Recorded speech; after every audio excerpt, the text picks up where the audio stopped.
Hi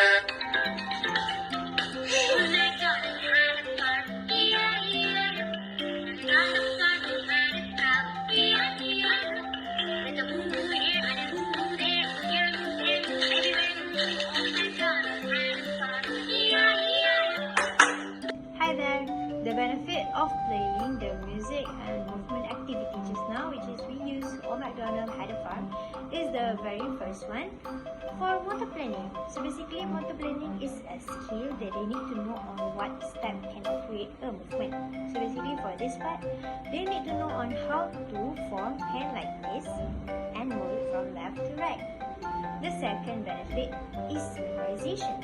They need to memorize which part of the song is related to which part of the dancing. For instance, for the McDonald part, they need to move hand like this, and for the E-I-E-I-O, they need to move hand like this. The third, which is the last benefit, is sequencing.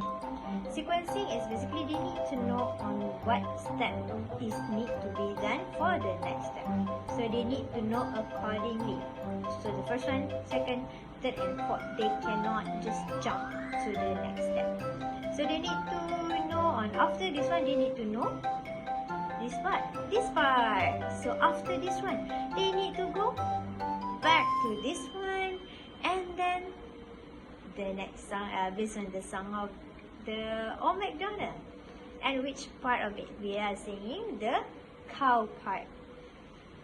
So what age is suitable for this activity? This activity can be done as early as 3 years old and up to 5 years old.